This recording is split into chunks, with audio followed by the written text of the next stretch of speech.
My name's Michael. I'm 34, and I never thought the ugliest side of my family would reveal itself at my mother's funeral. She'd passed away just a week earlier after a long fight with illness, and although our relationship had its ups and downs, she was still my mom.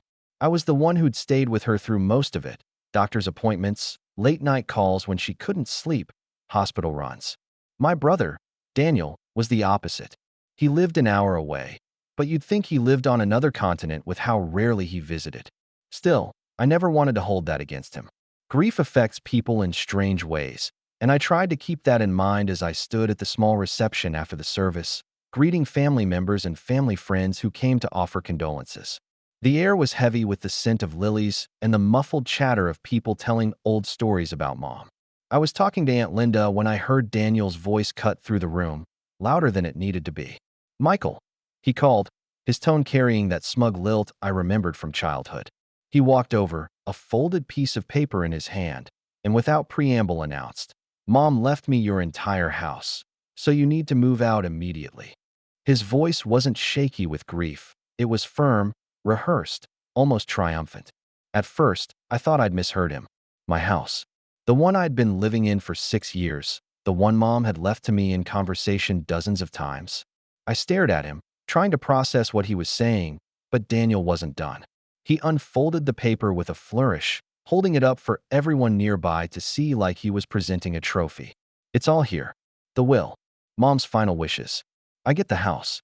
You'll need to clear your things by the end of the month." A few heads turned toward us, the low hum of the room dipping into uncomfortable silence. Aunt Linda's face shifted from concern to disbelief. I could feel my pulse in my ears, but I didn't let my face change. Years of dealing with Daniel had taught me one thing. He thrived on getting a reaction. So instead of arguing, I tilted my head, gave a faint smile, and simply said, "Is that right?" His eyebrows knitted together for a moment, like he wasn't expecting calmness, but he quickly recovered, holding the paper out further, as if daring me to snatch it. What struck me most wasn't the audacity of his claim, it was the timing. He chose to make this little announcement at our mother's funeral reception, in front of extended family, friends, and people who didn't know the ins and outs of our messy history. He wanted witnesses. He wanted me humiliated. And as much as I wanted to confront him right then, I knew that playing into his theatrics would only give him what he wanted. So, I kept my voice even and asked, "And when exactly did Mom sign this?" He smirked, tapping the page with one finger. "About 2 weeks before she passed. I was there when she wrote it. She said she wanted me to have a secure future." That made my stomach twist. 2 weeks before she passed. Mom had been barely coherent most days, her medication making it hard for her to focus. I remembered spoon-feeding her soup, guiding her to bed, and watching her drift in and out of sleep. The idea that she'd sat down to write a will, especially one favoring Daniel, who had barely been present, was suspicious at best. But I didn't accuse him. Not yet.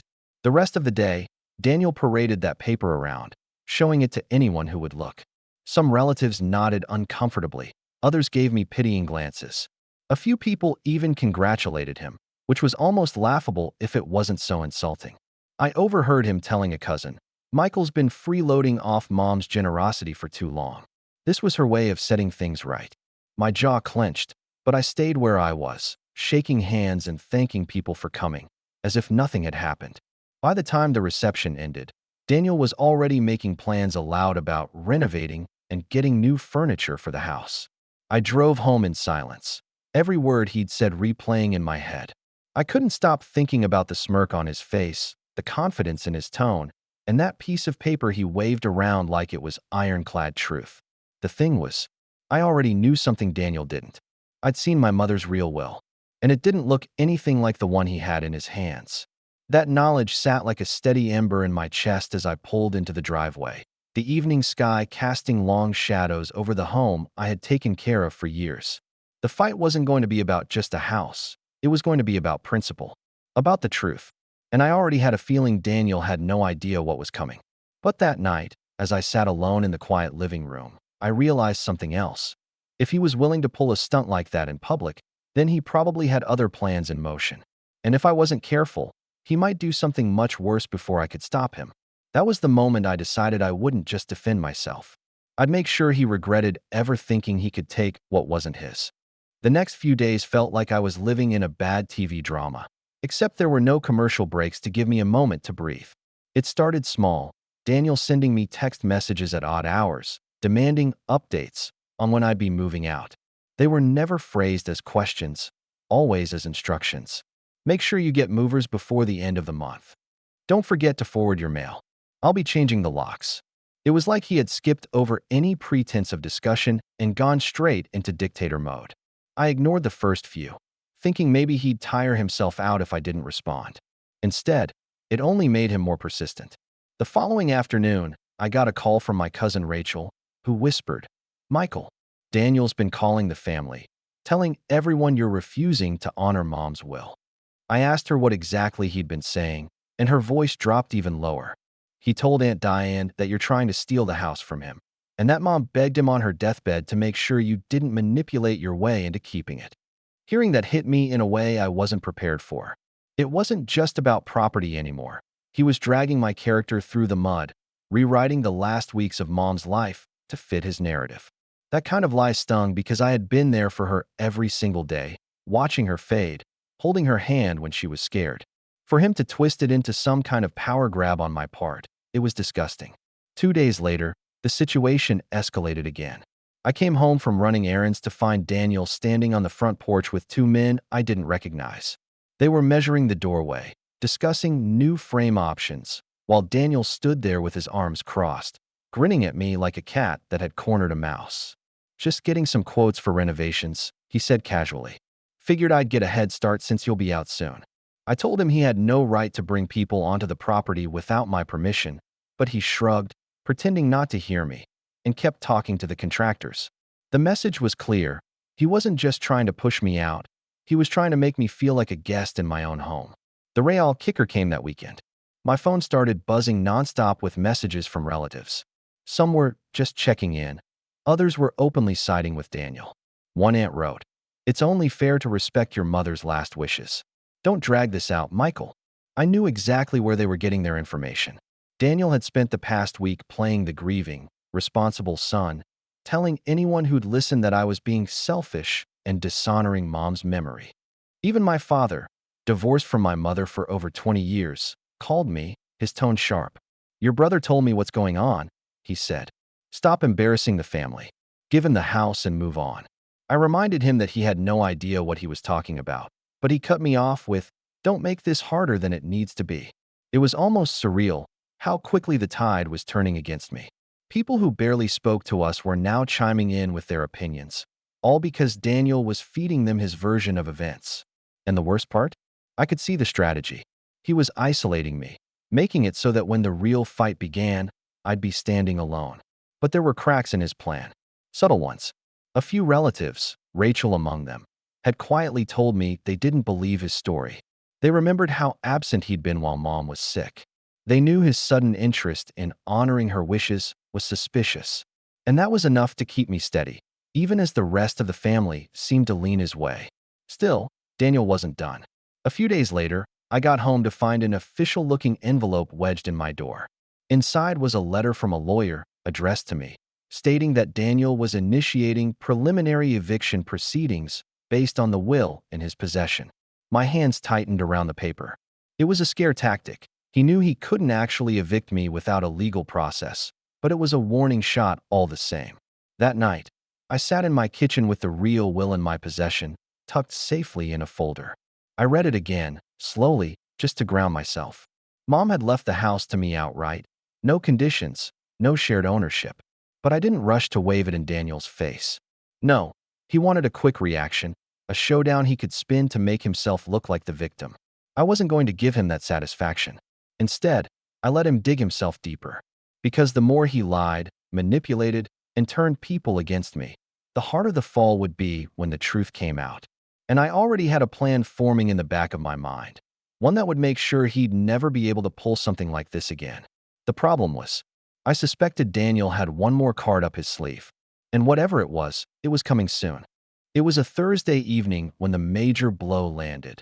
The one that shifted everything from irritating family drama into something far uglier. I just finished dinner, and was settling in to go over some work when I heard the unmistakable sound of a key turning in the front door. My heart sank. Mom had only given a spare key to a few people, myself included, and I knew exactly whose footsteps were echoing through the hallway. Daniel strolled in like he owned the place, wearing a smug grin and holding a large folder under his arm. "Don't look so surprised," he said, tossing his jacket onto the arm of the couch. "Mom gave me a key ages ago. Thought I'd drop by to take some photos for the listing." My brain stalled. Listing? What listing? He didn't answer right away. Instead, he opened his folder and slid a printed document across the coffee table toward me. It was a real estate contract, already signed. My eyes darted to the address at the top, then to the signature at the bottom, Daniel's name, scrawled in his uneven handwriting.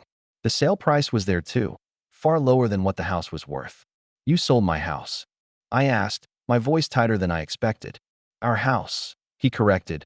Leaning back in the chair like this was all perfectly reasonable. "It's a great deal. The buyer's ready to close fast. You'll get, well, something. Enough for a deposit on a little apartment, maybe." He smiled, like he was doing me a favor. I sat there for a moment, trying to process the audacity. He hadn't just told people I was refusing to follow a fake will. He'd gone ahead and acted like the house was already his, even finding a buyer. And he'd done it without saying a word to me until the paperwork was already in motion. Then he dropped the second bomb. "Oh, and the buyer's already wired the earnest money. We'll need to get the place cleaned up for showings this weekend. I told them you'd be out within 2 weeks." I could feel my jaw tighten so much it hurt. "You've got to be kidding me," I said quietly. Daniel leaned forward, resting his elbows on his knees, lowering his voice like we were conspiring. "Look, Mike, don't make this messy. You've always been, well, not great with finances. This is the smart thing. I can handle the money, make sure it's put to good use. Mom wanted me to take care of things, and I'm doing that." It was the same patronizing tone he'd used when we were kids, and he'd tell me I wasn't ready for something, even when I was perfectly capable. Except now, it wasn't about a game or a chore. It was about the roof over my head. But then came the part that burned deeper than anything he'd said before. He stood up, walked over to the mantel where a few of Mom's things were still displayed, and picked up her framed photo. He looked at it for a second, then turned to me with this cold smirk. "She'd be disappointed in you, Mike. Fighting me over this? It's pathetic. You know she'd want me to have the house." I can't explain the exact feeling that washed over me in that moment. It was like grief, anger, and betrayal all collided in my chest. For him to stand there, in our mother's house, twisting her memory to justify stealing from me, it was beyond cruel. And the worst part? For a split second, I saw the satisfaction in his eyes. He wanted to hurt me. He left not long after, casually tossing the real estate contract back into his folder and saying, "Don't worry, I'll handle everything." The front door shut behind him, and the house felt different, colder, smaller. I sat there in silence for a long time, staring at the space he'd been standing in, my mother's photo still in his hand when he walked out. That was the moment I stopped thinking of this as a family dispute. Daniel had crossed a line that there was no coming back from. And I realized something else. If he was bold enough to fake a will and sign a contract to sell the house without my consent, then whatever he was planning next would be even worse. Which meant I couldn't just wait anymore. I had to move before he did. The days that followed felt like a slow-motion collapse. I couldn't sleep properly. Every creak of the house made me think Daniel was back with another surprise, and my mind kept replaying that moment he stood in my living room, holding Mom's photo like a prop in his performance. The weight of it pressed down on me in ways I didn't expect. I wasn't just angry anymore. I felt drained, hollowed out. The house itself started to feel like a ticking clock. I'd walk into the kitchen and wonder how long I'd be making coffee there. I'd glance at the garden Mom had loved, thinking how easily it could be ripped apart the moment I was gone. Even small things, like the faint scent of her perfume on the hallway rug, started to feel like reminders that I was about to lose the last real connection I had to her. Then the fallout from Daniel's smear campaign really began to hit. Family members stopped calling. Some unfollowed me on social media. A few even sent short, clipped messages, the kind that read like they were written more out of obligation than care. I overheard through Rachel that at a recent family gathering, one I hadn't even been told about, Daniel had doubled down, telling everyone I was mentally unstable and holding the family hostage over a property. That one stung. It wasn't just about the house anymore. He was eroding my reputation, making it so if I ever tried to stand up for myself, people would already be primed to dismiss me. And it was working. The legal letter from his lawyer was followed by a visit from the real estate agent he'd hired. I was at the sink when I saw her through the window, standing on the driveway, clipboard in hand. She smiled politely, but told me she was just here to take preliminary photos. I told her, as calmly as I could, that she wasn't allowed on the property. She hesitated, clearly uncomfortable, and left. But that encounter left me shaken, not because she might return, but because it proved how far along Daniel's plan already was. By the end of that week, I was running on fumes. My appetite was gone, I couldn't focus at work, and my phone felt like a tool of harassment. Every ding made my stomach tighten, expecting another order disguised as a reminder from Daniel. My savings were fine. Mom had made sure I'd be stable, but I knew if I was forced into a legal fight that dragged on, it could drain me quickly. One night, after another restless evening of pacing the living room, I sat at the kitchen table with a cup of tea and opened the folder with Mom's real will. I read it again and again, the inked words grounding me in a reality Daniel was trying so hard to erase. She'd left the house to me, yes, but she'd also written a paragraph about why. About how I had cared for her when she was sick, how I'd kept the home in good condition, and how she wanted it to remain in the family under my care. For the first time in days, I felt a small flicker of strength. That document wasn't just my protection, it was proof of the truth. And I realized something important. Daniel might be winning in the court of public opinion right now, but when it came to actual law, he was standing on quicksand. That night, I made a quiet decision. I wasn't going to fight him head-on yet. I wasn't going to wave the will in his face or start calling up relatives to plead my case. I was going to let him keep digging. Every move he made, every lie he told, every step he took to claim, the house would become another brick in the wall he was building around himself. One that I'd be able to collapse with a single push when the time was right. But even with that small ember of a plan forming, I couldn't ignore the reality. I was still isolated. I was still watching people I'd known my whole life turn their backs on me. And until the right moment came, I'd have to play the part of someone on the verge of losing everything, all while quietly setting up the move that would turn the tables completely. What I didn't know then was that the next thing Daniel did would push me so close to the edge, I'd either have to act or lose the house forever. It's strange how sometimes the lowest points in your life can snap something inside you, not in a way that breaks you, but in a way that forces you to sharpen. That was me after those weeks of Daniel's games. I'd been knocked flat emotionally, sure, but sitting in that quiet house with Mom's will in my hands made me realize I wasn't just going to survive this. I was going to win, and I wasn't going to do it with desperation. I was going to do it with precision. The first step was locking things down. I called my lawyer, an old friend of Mom's who'd helped her with estate planning, and explained everything, from Daniel's will to the real estate contract he'd already signed. She was calm, almost too calm, which at first made me nervous, but then she said something that completely shifted my mindset. "Michael, you have the real will. That means he doesn't have a case, he has a performance. And performances fall apart when the curtain's pulled back." We went through every document together, making certified copies of Mom's actual will and securing them in multiple places, one in her office, one in my lawyer's safe, and one in a deposit box. I also had the original notarized again to verify its authenticity and updated the home's deed with my name to eliminate any clerical mistakes Daniel might try to exploit. It felt good to move from defense to offense, even if I wasn't ready to show my cards yet. Next, I began documenting everything. Every text Daniel sent, every voicemail, every unwanted visit, every word that could be used to show harassment or coercion. I even spoke to Rachel and the few relatives who still supported me, asking them to quietly forward anything they heard Daniel say about me. It wasn't just about stopping him. It was about building a case so airtight that when the truth came out, it wouldn't just shut him down. It would bury his credibility for good. And while all this was happening, something unexpected began to shift in my personal life. A colleague at work had introduced me to a side project months earlier, consulting for a startup in need of someone who understood logistics and operations.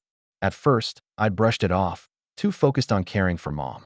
But now, with everything going on, I realized having another source of income and influence could only help. I took the job, and within weeks, I was not only earning more, but also meeting people outside my family's sphere. People who knew me for who I was, not for the story Daniel was spinning. It was liberating. I wasn't just the guy fighting with his brother over a house anymore. I was building something, piece by piece, and every bit of progress made Daniel's attempts to tear me down feel smaller. By late spring, my financial footing was stronger than ever. I had savings untouched, income flowing from two sources, and a legal safety net that gave me quiet confidence. Meanwhile, Daniel was still running his mouth at family gatherings, still sending texts dripping with smugness, and still acting like my days in the house were numbered. He had no idea I'd already fortified my position. The shift in my energy must have shown, because Rachel noticed one afternoon over coffee. "You're not rattled anymore," she said, tilting her head. "It's like you're waiting for something." I smiled, not too wide, and told her, "I am." And I was. Because my lawyer had just given me the final piece I needed. Proof that Daniel's will wasn't just a fake. It was a blatant forgery, complete with mismatched signatures and a date when Mom was in the hospital, heavily medicated. It was the kind of evidence that could flip the entire narrative in an instant. Now, it wasn't just about keeping the house. It was about timing the reveal so Daniel's fall would be as public, undeniable, and irreversible as possible. The opportunity to make that happen came sooner than I expected, and in the form of an event Daniel himself planned. It was almost poetic, really. After months of trying to humiliate me and parade his supposed ownership of the house, Daniel decided to host a big family planning meeting at Aunt Diane's place. He called it a celebration of Mom's wishes, which made me want to laugh, but I played along. The invitation came as a text, dripping with fake graciousness. "Since you've had time to come to terms with everything, I'd love for you to join us. It'll be good to clear the air and show everyone we're on the same page." Translation: he wanted me to stand in front of the family, nod along to his lies, and make his victory look legitimate. My first instinct was to ignore it, but then I realized this could be the stage I'd been waiting for. Before agreeing, I called Rachel to see if she'd heard anything about the meeting. She hesitated, then told me something that made my pulse quicken. "He's invited a few people outside the family, too. A couple of your mom's old neighbors, a church friend of hers, even the real estate agent he hired. He's calling it a reading of the will." That was the moment the plan locked into place. If Daniel wanted a public spectacle, I'd give him one, just not the kind he imagined. The next week was all preparation. My lawyer and I went through the real will again, making sure every page was sealed in an official folder with notarization and verification stamps in plain sight. I also had her prepare a statement outlining the legal ramifications of will forgery and fraudulent property sale attempts, just in case we needed to get technical. It wasn't about scaring Daniel. It was about making sure everyone in that room would understand exactly what he'd done. But the most important piece fell into my lap by sheer luck. While I was sorting through some of Mom's old files in her home office, I found a small notebook wedged behind the filing cabinet. Inside, in her handwriting, was a series of journal entries from the last few months of her life. Most of them were small notes about her day, what she'd eaten, who had visited, how she was feeling. But one entry made me sit back in my chair. It was dated just 3 days before Daniel claimed she'd signed his will. The entry read, "Daniel came by today. I know he means well, but he kept asking me about the house. Told him again I want Michael to have it. I think he's frustrated, but I hope he respects my wishes. Don't know if I'll have the energy to say it again." It wasn't just sentimental, it was evidence. Written proof, in her own hand, that Daniel's story didn't add up. Combined with the hospital records showing she was on heavy medication when his will was supposedly signed, this would crush any credibility he had left. I secured the journal along with the rest of the evidence. Then I called Rachel again. "I'm going to need you at that meeting," I told her. "And I'm going to need you to keep a straight face until I say so." She didn't ask many questions, just agreed. That was the thing about Rachel. She knew when something important was in motion. By the time the day of the meeting arrived, I wasn't nervous. If anything, I felt lighter than I had in months. Daniel thought he was walking into his final act, the one where I'd fold under pressure in front of a crowd. What he didn't know was that I was coming with the script, the receipts, and the perfect moment to flip the spotlight onto him.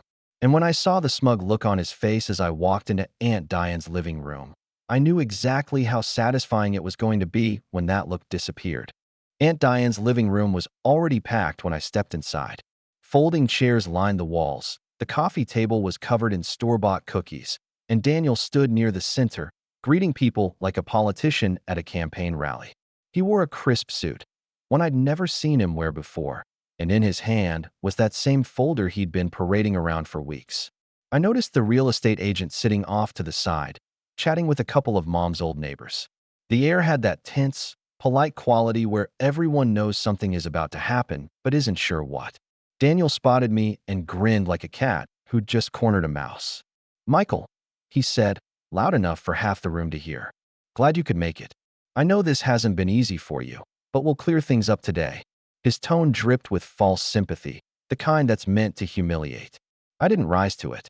I just smiled, set my own neat folder on a chair, and took a seat beside Rachel. She gave me the smallest nod, her eyes flicking toward the room like she was already imagining the explosion to come. Once everyone was settled, Daniel launched into his performance. He thanked everyone for coming, spoke about honoring Mom's memory, and then, right on cue, opened his folder and pulled out the fake will. He held it up like it was a sacred text. "As you all know," he began, "Mom was a generous and fair woman. She wanted to make sure her children were taken care of. And in her final days, she made the decision to leave the family home to me. Michael has been living there for a while, and I'm grateful for how he's kept it in good shape, but she felt this was the right move for the family's future." A few people nodded politely. Others glanced at me, maybe waiting for me to object. I didn't. I kept my face neutral, my posture relaxed. Let him think I was beaten. Daniel read through the fake will, hitting every line like it was gospel. When he finished, he set it down on the table in front of him and looked straight at me. "I hope this helps you accept what needs to happen, Mike. We can work out the logistics later, but for now, let's just agree to move forward peacefully." It was almost impressive how he'd managed to turn forgery into a heartfelt speech. Almost. I waited a beat, letting the silence stretch just enough to make him think I might agree. Then I reached into my own folder and pulled out the real will, thick with notarization stamps and official seals. "I'm glad you mentioned Mom's wishes," I said, my voice calm but carrying, "because I have them right here. And unlike your copy, this one is the original. Signed, notarized, and registered with the county office." A ripple went through the room. Daniel's smile faltered for the first time. I stood and began reading the will, not skipping a single word. I made sure to emphasize the section where Mom clearly left the house to me, in gratitude for years of care and support. When I finished, I set the document on the table beside his so everyone could see the difference. Then I pulled out Mom's journal. And just in case anyone thinks I'm making this up, I continued, flipping to the page I'd marked. Here's her own handwriting from 3 days before Daniel's so-called will was signed. I read the entry aloud, the one where she said she wanted me to have the house and that Daniel had been pressing her about it. By now, the room was dead silent. The real estate agent shifted uncomfortably in her seat. A couple of relatives leaned forward to get a better look at the documents. Finally, I laid down the last piece. The hospital records showing Mom had been on heavy sedatives the day Daniel claimed she'd signed his will. "Legally speaking," I said, "even if she had signed anything that day, it wouldn't have been valid. And forging a will." I glanced at Daniel. "That's a felony." The color drained from his face.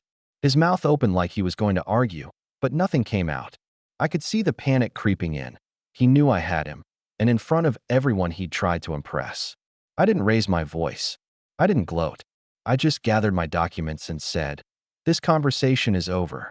Any further attempt to claim the house will be handled by my lawyer. And since you've involved third parties in a fraudulent sale." I let the sentence trail off deliberately, letting everyone in the room finish it in their own heads. The whispers started immediately. The real estate agent stood and left without saying a word. Rachel's grin was impossible to hide. Daniel just stood there, his hands tightening around the edges of his fake will, looking like he wanted the floor to swallow him whole. The silence after I finished was heavier than anything I'd felt in that house since Mom's funeral. For a few seconds, no one moved. Then Aunt Diane, who had been Daniel's biggest cheerleader through this entire mess, leaned forward, snatched the fake will from his hands, and stared at it like it might burn her fingers. "Daniel," she said, her voice tight, "what is this?" He tried to stammer something about misunderstandings and Mom changing her mind, but the words fell apart in his mouth. Every pair of eyes in that room was on him now, and there was nowhere for him to run. Rachel broke the tension with a sharp laugh.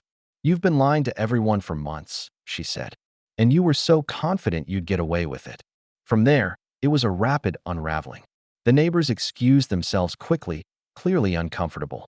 The real estate agent must have called her office the moment she stepped outside, because within 24 hours, I received confirmation that the listing had been pulled and all associated contracts voided.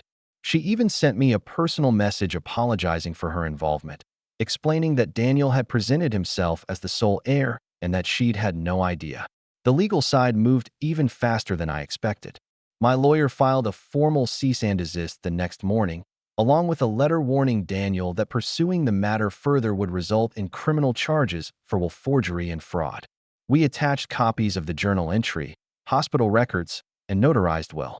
By the end of the week, I received word from Rachel that Daniel had been quietly contacting relatives, trying to clarify the situation, though now he was framing it as a miscommunication rather than an outright inheritance. No one was buying it. One by one, the family members who had sided with him began reaching out to me. Some offered apologies. Others simply changed the subject, clearly embarrassed to have been duped. I wasn't bitter about that part. Daniel had played them the same way he tried to play me. But I made it clear I wasn't going to forget who had jumped to his defense without even hearing my side.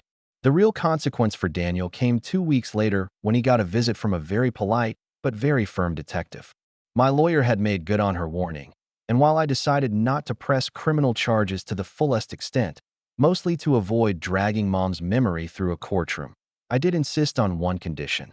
Daniel would sign a binding legal agreement stating that he had no claim to the property, present or future, and that he would not enter or interfere with it again. If he broke that agreement, the fraud case would be reopened immediately. He signed it. He didn't even try to negotiate. By then, his pride was so bruised I think he just wanted to disappear. And he did. In the months that followed, I barely saw or heard from him. Word through the grapevine was that he'd lost a few friends over the whole ordeal. Apparently, news of forging your own mother's will travels fast. As for me, the house felt different after it was all over. Not in a sad way, but in a solid, grounded way, like it had been reclaimed. I finished the repairs I'd been putting off, started a small vegetable garden in the backyard, and even framed the page from Mom's journal where she'd written her wishes. It sits in my home office now, a reminder, not just of her love, but of the fact that I'd fought to protect it. I didn't need to humiliate Daniel any further. The beauty of the truth is that it does the work for you. And the last time I saw him, months later, at a distant cousin's wedding, he wouldn't meet my eyes, which was fine, because when I walked past, I didn't say a word. I just smiled.